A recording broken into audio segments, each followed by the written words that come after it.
Vamos a Mateo capítulo 11, por favor, que es el pasaje que vamos a considerar en esta noche. Ya hemos estado viendo algunas porciones de este capítulo y hoy vamos a ver ya la última parte. Son tres porciones las que vamos a estar estudiando en esta noche y creo que con esto concluiremos el capítulo 11 y ya la próxima semana, primeramente Dios, veremos el siguiente capítulo de Mateo.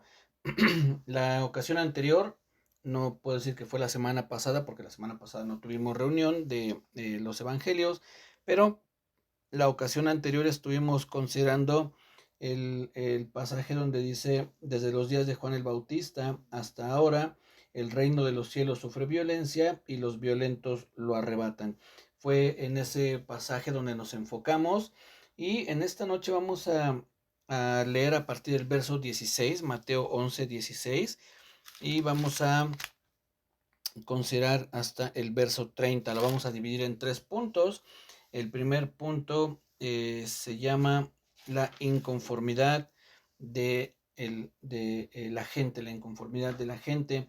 Y antes de leerlo, antes de leer este pasaje que vamos a estar estudiando, les comparto un poquito algo que está sucediendo aquí en esta localidad de Acuitlapilco y que nos va a dar como un panorama para poder más o menos entender qué es lo que estaba sucediendo en este lugar.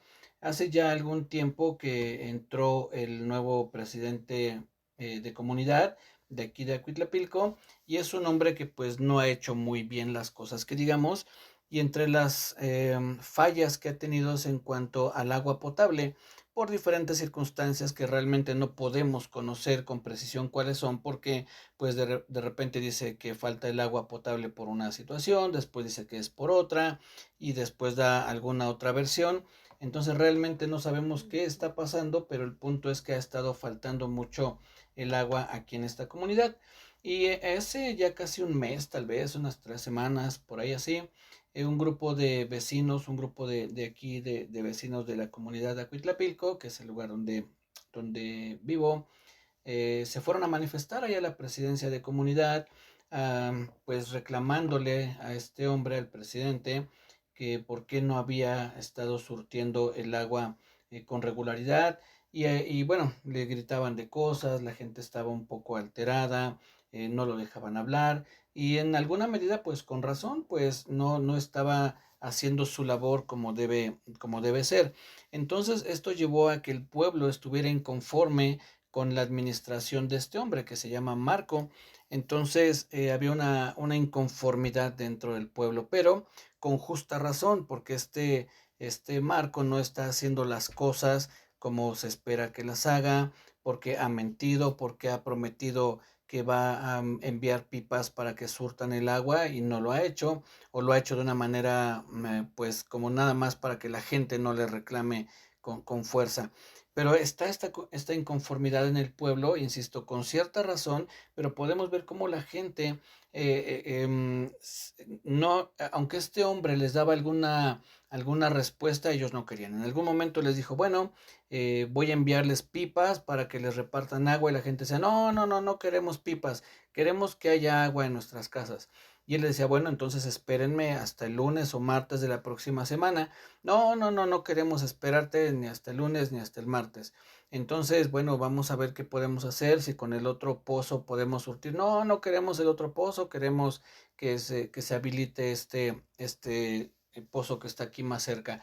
Entonces, la gente estaba inconforme, nada le parecía lo que el presidente de comunidad les decía, no les agradaba, no les agradaba que les ofreciera pipas, ni que les dijera que lo esperaran unos días más, ni que les dijera que con el otro pozo les iban a estar distribuyendo agua.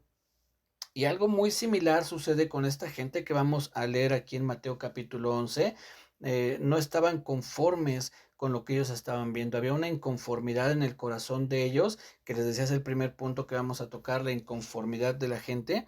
Y miren lo que dice aquí en Mateo capítulo 11 a partir del verso 16. Recordemos que el Señor Jesús viene hablando acerca de Juan el Bautista. Juan el Bautista manda a preguntarle si es él el Mesías esperado o deben esperar a alguien más. el Señor les dice que vayan y le digan a Juan las cosas que ven y que oyen, es decir, las señales que el Señor Jesús hacía. Después habla un poco de Juan, acerca del ministerio de Juan el Bautista, y después el Señor Jesús es que comienza a decir esto. Verso 16, más ¿a qué compararé esta generación? Es semejante a los muchachos que se sientan en las plazas y dan voces a sus compañeros, diciendo, os tocamos flauta y no bailasteis, os endechamos y no lamentasteis, porque vino Juan, que ni comía ni bebía, y dicen, demonio tiene. Viene el Hijo del Hombre que come y bebe, y dicen, he aquí un hombre comilón y bebedor de vino, amigo de publicanos y de pecadores, pero la sabiduría es justificada por sus hijos. Vuelvo a leer esta parte donde dice que la gente estaba inconforme, dice, les tocamos flauta y no bailaron. Os endechamos, esto de endechar es como tocar o cantar algunas canciones fúnebres, es decir, algunas canciones que normalmente se entonaban cuando había algún sepelio. Entonces dice, bueno, también cantamos estos lamentos, por decirlo así. Dice, y no lamentasteis. Entonces había una inconformidad en la gente. Él compara, el Señor Jesús dice, ¿a qué los compararé? Bueno, los comparo a aquellos que les tocan canciones alegres y no bailan, les tocan canciones tristes y no se lamentan. Y dice en el verso 15, porque vino Juan que ni comía ni bebía, y dicen, demonio tiene.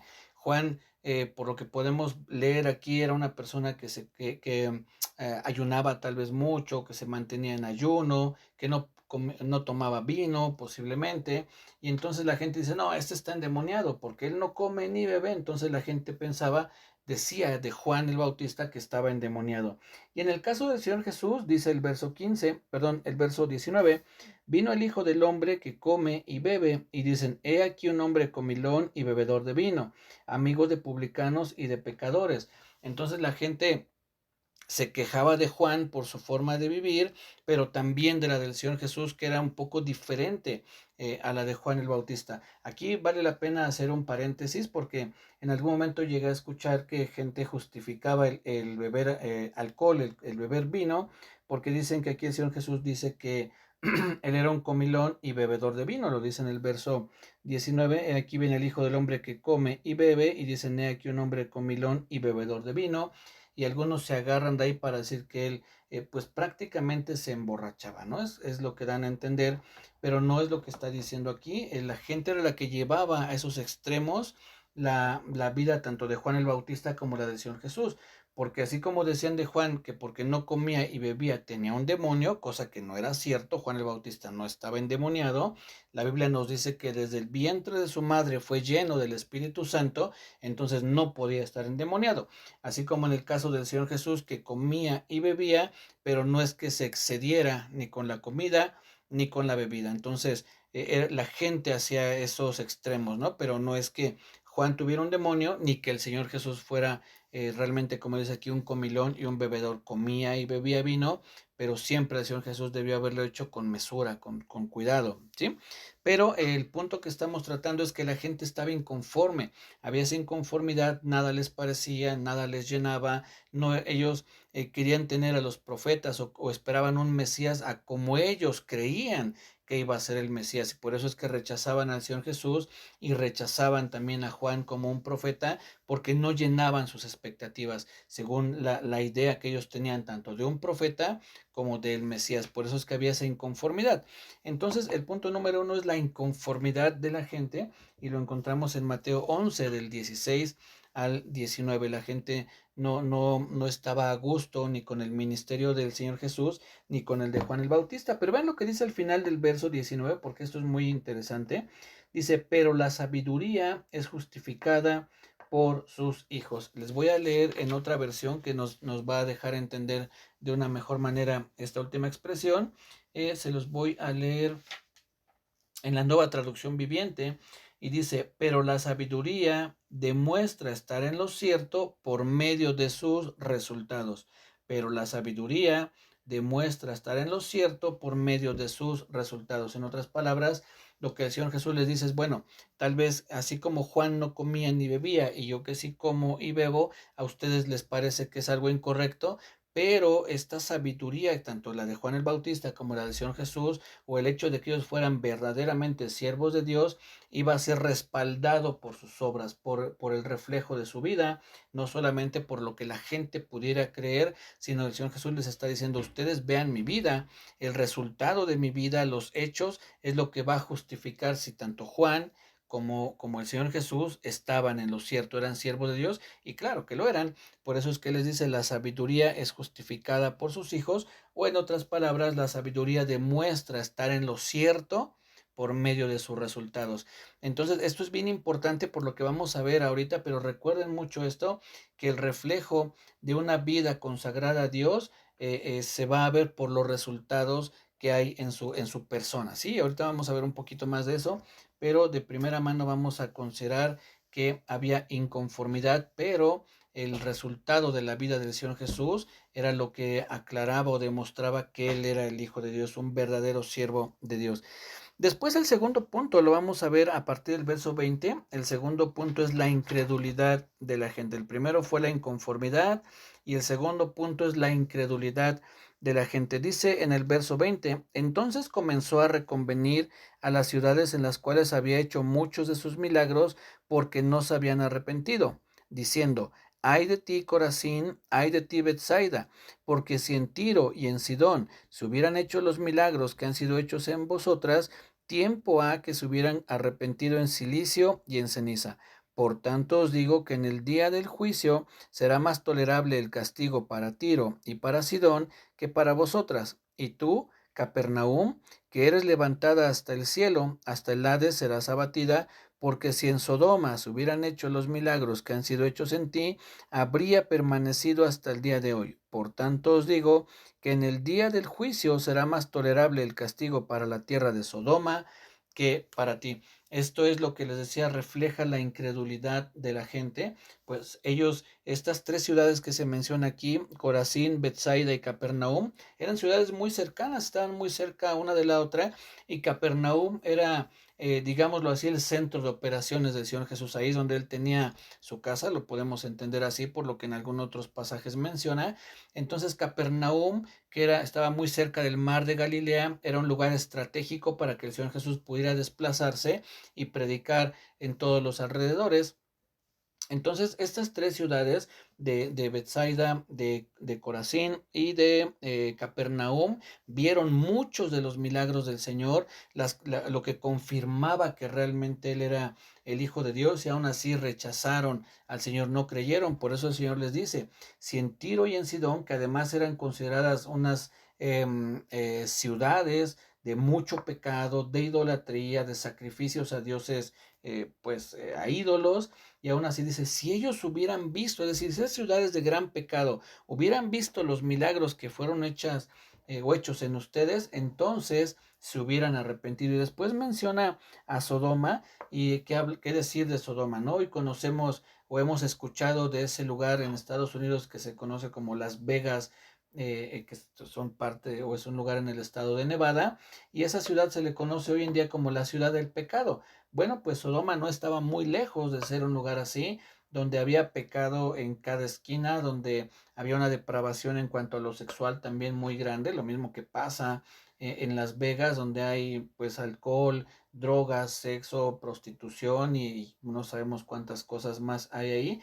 Y si hoy pudiéramos comparar la ciudad de Sodoma con Las Vegas, el Señor Jesús habría dicho, bueno, si en Las Vegas hubieran visto los milagros que yo hice, se habrían arrepentido en silicio y ceniza. Es decir, mejor ellos hubieran creído que estas ciudades pequeñas donde aunque había pecado, pero no se podía comparar el pecado que había en esos lugares con el que había en Sodoma. Y dice, mejor Sodoma, esa ciudad tan pecaminosa, se hubiera arrepentido, se hubiera visto los milagros que fueron hechos en estas tres ciudades. Por eso al final les dice, será más tolerable el castigo para la tierra de Sodoma que para ti. ¿Por qué? Porque estas tres ciudades que menciona que son parte de Israel rechazaron al Señor Jesús, y hay un muy grande castigo por haber rechazado a su Mesías, al Señor Jesucristo, con todo y las evidencias que Él les estaba dando para que ellos pudieran confirmar que realmente Él era el Hijo de Dios. Y esto, El Señor Jesús muy claramente menciona que esos milagros, esas señales, eran para confirmar que Él era el Hijo de Dios. Si me acompañan al Evangelio de aquí mismo, vamos a... denme un segundito para ver. En Juan, vamos a Juan, por favor, Juan 5:36. Y vamos a ver ahí cómo el Señor Jesús dice que el propósito o alguno de los propósitos de esos milagros, de esas señales, era que la gente pudiera ver que Él era el Hijo de Dios. Juan 5:36 dice lo siguiente: mas yo tengo mayor testimonio que el de Juan, hablando de Juan el Bautista. Dice, porque las obras que el Padre me dio para que cumpliese, las mismas obras que yo hago, dan testimonio de mí que el Padre me ha enviado. Esas obras, que entre otras cosas eran milagros, señales y muchas otras obras que él hacía, dice, ellas dan testimonio de mí, dice, dan el testimonio de que el Padre me ha enviado. Y aún así, viendo esas obras, viendo esas señales, la gente no creyó que realmente él fuera el enviado de Dios, que él era el Mesías, el Hijo de Dios, y lo rechazaron. Por eso les dice, más grave será el castigo para ustedes que para Sodoma. Imagínense que los que vivimos aquí en Tlaxcala, que es un estado muy pequeño, el más pequeño de la República, y que el Señor nos dijera, ¿saben qué? Va a ser más grave el castigo para ustedes que para Las Vegas. Diremos, pero ¿cómo, Señor, si en Las Vegas hay tanta perdición? Dirá, bueno, porque Las Vegas no vieron los milagros que estoy haciendo aquí en ustedes, y ustedes, aunque están viendo todas esas señales, no creen. Entonces, así de grave era la situación en aquellas regiones que rechazaron al Señor Jesucristo. Entonces, termina diciéndoles el Señor que va a haber un grave castigo para ellos. Y con esto llegamos al tercer punto, que el tercer punto, bueno, el título de esta enseñanza es Venid a mí, pero el tercer punto es ir a Jesús. Curiosamente, los tres puntos comienzan con I, la inconformidad, la incredulidad, y el tercer punto es ir a Jesús. Y esto lo tomamos a partir del verso 25. Dice, en aquel tiempo respondiendo Jesús dijo, te alabo, Padre, Señor del cielo y de la tierra, porque escondiste estas cosas de los sabios y de los entendidos y las revelaste a los niños. ¿Qué cosas? Bueno, pues el conocimiento del Señor. Esas ciudades tanto de Bethsaida, Corazín, Capernaum, por lo que podemos entender, por lo que dice aquí el Señor, era gente que se creían sabios, intelectuales, tal vez con cierto poder económico, y el Señor Jesús dice, bueno, les escondiste a ellos estas cosas y se las revelaste a los niños, a los que con un corazón sincero, con un corazón puro, creían en el Señor Jesucristo. Entonces había esa diferencia entre aquellos que se sentían intelectuales, sabios en su propia opinión, y los humildes de corazón que creyeron en el Señor Jesucristo. Y dice después, sí, Padre, porque así te agradó. Todas las cosas me fueron entregadas por mi Padre, y nadie conoce al Hijo sino el Padre, ni al Padre conoce alguno sino el Hijo, y aquel a quien el Hijo lo quiera revelar. Qué hermosa obra del Señor Jesucristo.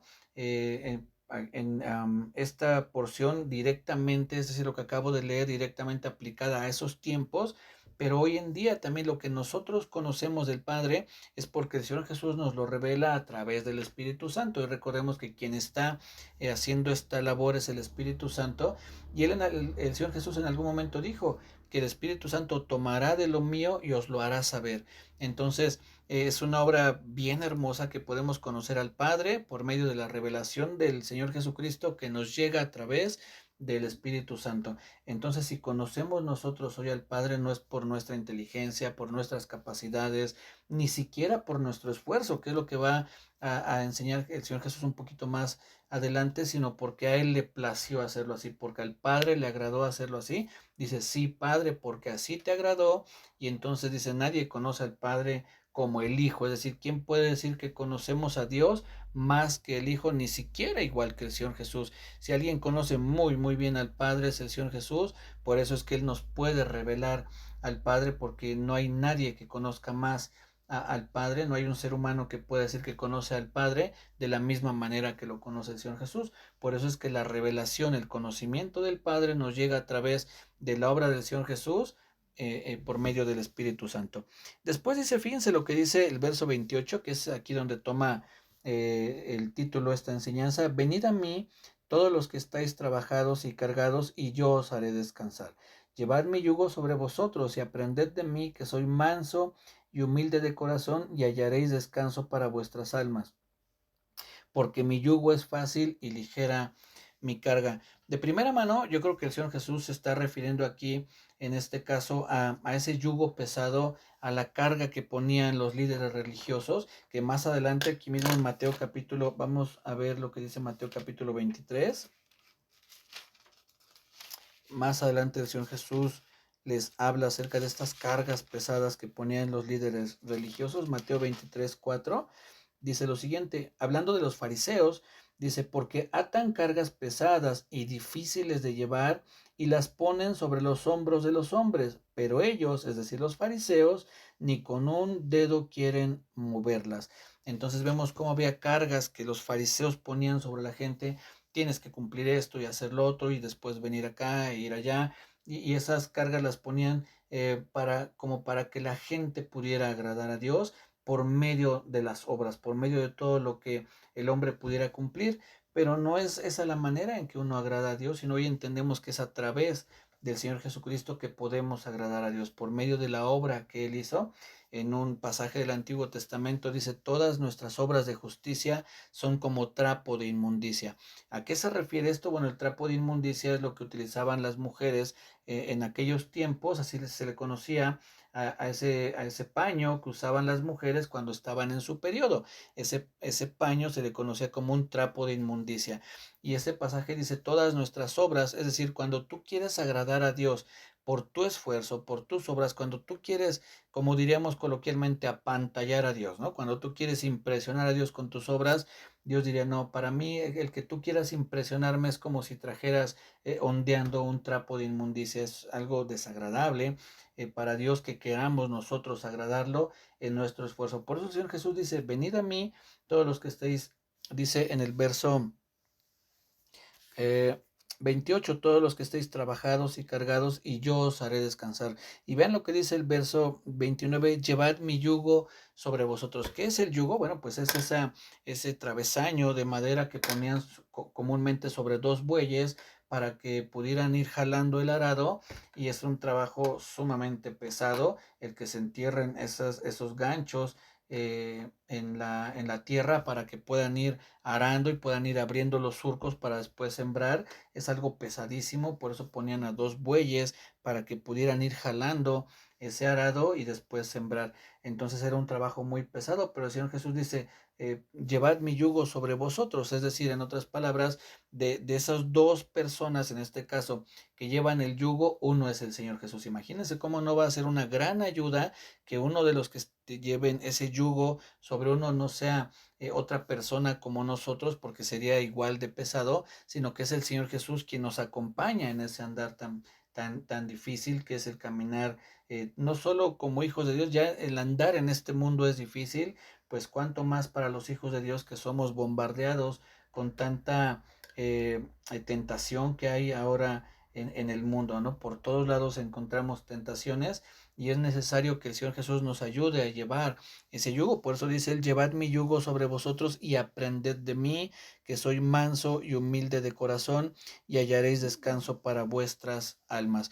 Entonces, todo esto, si nos damos cuenta, hay gente en el mundo el día de hoy que son inconformes, que nada les parece, que se quejan de todo, que siempre están en desacuerdo con lo que está pasando. Lo vemos nosotros aquí en la República Mexicana: cuánta gente está en desacuerdo con lo que hace el presidente Andrés Manuel López Obrador, y si hace una obra mal, y si no la hace está mal, y si se pronuncia contra alguna situación que esté ocurriendo está mal, y si no se pronuncia está peor. Siempre hay una inconformidad, hay gente que está siempre inconforme porque hay un vacío en su corazón, porque no hay un descanso para su alma, porque ya están cargando un yugo muy pesado, porque están preocupados por el porvenir, porque están preocupados por lo que va a suceder.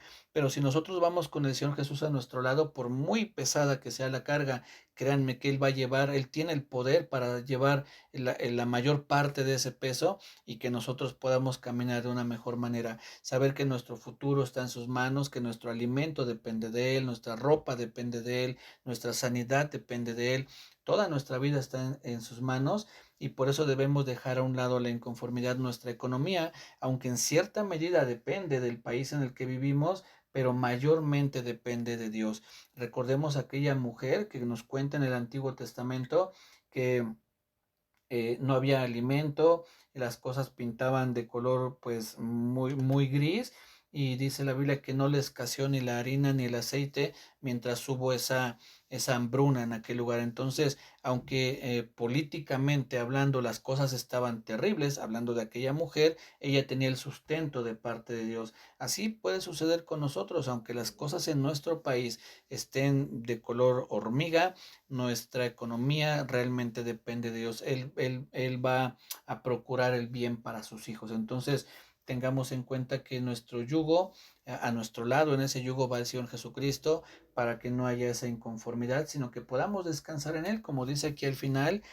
Dice, y hallaréis descanso para vuestras almas, porque mi yugo es fácil y ligera mi carga. Y sobre todo, ¿por qué? Porque Él nos está ayudando. No es que el Señor Jesús haya bajado los estándares en cuanto a lo que los fariseos le pedían a sus discípulos, porque los fariseos también tenían discípulos, también había gente que los seguía, y no es que el Señor Jesús hubiera sido un like, como se dice el día de hoy. No, el Señor Jesús sabía que nuestra responsabilidad también es cumplir los mandamientos de Dios, obedecer a la voluntad de Dios, pero con su ayuda, con la ayuda de Él, y eso cambia completamente todo el panorama. No es lo mismo llevar ese yugo uno solito que cuando el Señor Jesús dice, vamos, yo te ayudo, y entonces sabemos que podemos realizar esa tarea porque Él nos está ayudando, ¿sí? Entonces, la diferencia entre nosotros y el mundo es que la inconformidad que hay en el mundo es por el vacío que tienen en su corazón, por esa falta de mansedumbre y esa falta de humildad de reconocer que el Señor tiene el control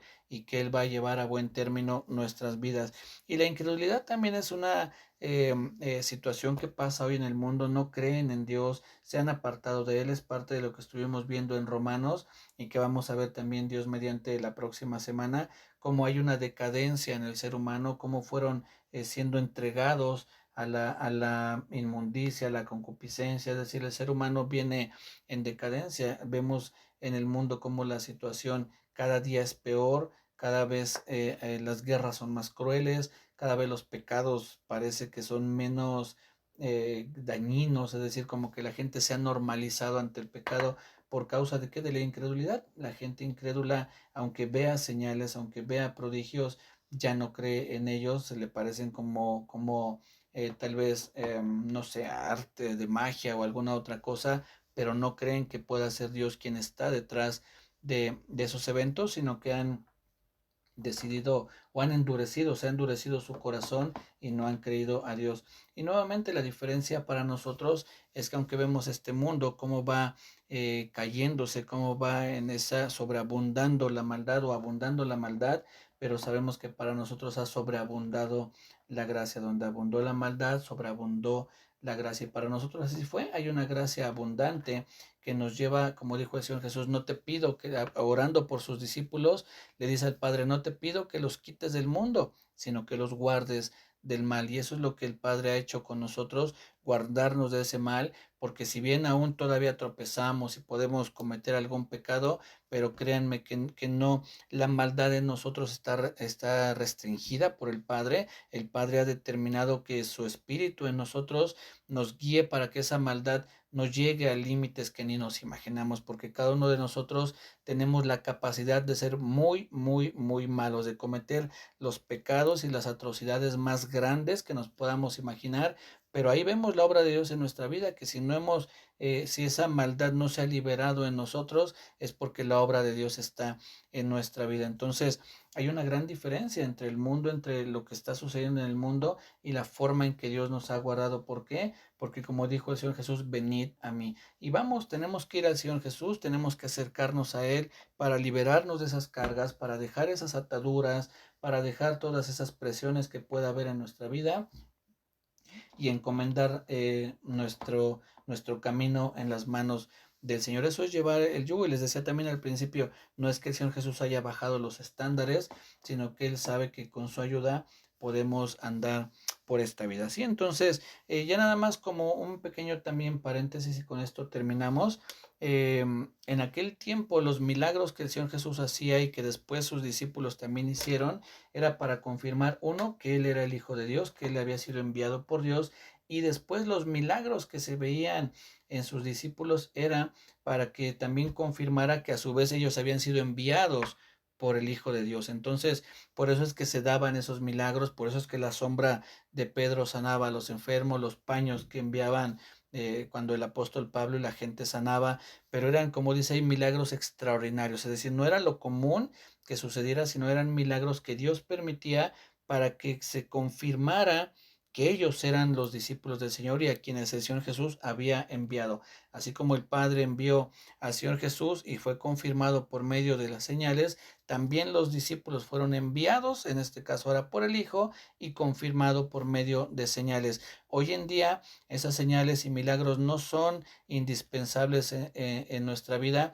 Hoy el milagro, digamos, del que nosotros somos partícipes es la transformación de nuestra vida, que tiene que ver con lo que les decía, ya no hay inconformidad como en el mundo, ya no hay incredulidad como en el mundo, y eso es un milagro para nosotros. La gente puede notar o debe notar en nosotros la diferencia y entonces pueden creer en el Señor Jesús, no por las señales que podamos hacer, sino por la transformación de nuestra vida, que la gente pueda ver en nosotros el reflejo de Dios, el reflejo del Señor Jesucristo, y mediante ese reflejo crean en el Señor Jesús. Entonces, puede ser que haya milagros, sí, puede ser que los haya, pero créanme, no son necesarios para que la gente crea. El mayor milagro que la gente puede ver es la transformación de nuestras vidas, y entonces mediante ese testimonio puedan ellos creer en el Señor Jesús. En estos tiempos se daba, insisto, porque incluso aún no había pasado mucho tiempo, como es decir, entre que el Señor Jesús viene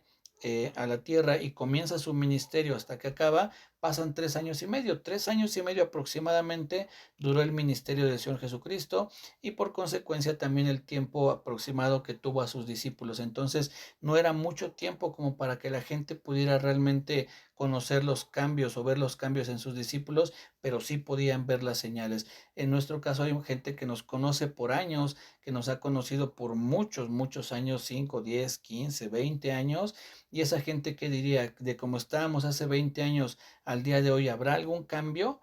Notarán que nuestra vida ha cambiado a partir de que conocimos al Señor Jesús, o la gente que nos conoce de hace 20 años y sabe que hace 1 o 2 años comenzamos a entregarle nuestra vida al Señor, notará esos cambios. Eso es importante para que podamos reflejar que el Señor Jesucristo está a nuestro lado, que vamos caminando junto a Él con ese yugo, y que realmente somos sus discípulos. Entonces, más allá de las señales y los milagros que en aquel tiempo fueron importantes, hoy en día, insisto, el milagro más grande es la presencia de Dios en nuestra vida, y que esa presencia se note a las personas para que puedan recibir el Evangelio con nuestro testimonio, no solamente de palabra, sino también con nuestra vida, que nuestra vida refleje la obra que está haciendo con nosotros día tras día. Entonces, mis hermanos, pues que no haya esa inconformidad ni incredulidad en nuestro corazón, sino que pidamos al Señor Jesús que nos ayude a llevar esas cargas, y como Él dijo, venid a mí, vayamos al Señor, pidamos perdón por aquellas ocasiones en las que hemos sido inconformes, incrédulos, por las que hemos dudado de Él, y entreguemos nuestra vida al Señor para que Él nos ayude a llevar esa carga que muchas veces nos es imposible a nosotros. Además que habrá muchas cargas que soltaremos, muchas cargas que no tenemos por qué llevar, la carga del pecado, la carga de líderes religiosos que pusieron yugos pesados, que pusieron cargas pesadas, y que el Señor, conociendo al Señor, acercándonos a Él, conociendo al Señor Jesucristo, yendo a Él, es que todas esas cargas van a ser quitadas, porque la carga que nos pone el Señor Jesús es ligera. Dice, mi yugo es, dice al final, porque mi yugo es fácil y ligera mi carga. Olvidémonos de aquellos líderes que nos pusieron cargas muy pesadas y que quizá, como dice el Señor Jesús, ellos no las movían ni con un dedo. Si nosotros conocemos realmente al Señor Jesús, si conocemos su obra, si nos acercamos a Él, si vamos a Él para conocerlo, nos vamos a dar cuenta que lo que Él nos pide, Él mismo nos ayuda a llevarlo, y no como la gente que nos pone cargas y después nos dice, pero a ver, ¿tú cómo le haces? No, el Señor Jesús sabe que tenemos un camino difícil, por eso Él nos dice, pero ven a mí si estás cargado, si estás cansado, si estás trabajado, yo te daré descanso y te ayudaré a llevar tus cargas, ¿sí? Entonces, mis hermanos, que Dios les bendiga, que tengan una muy bendecida noche, un bendecido fin de semana, y nos saludamos, si Dios nos lo permite, el próximo martes. Bendiciones y descansen.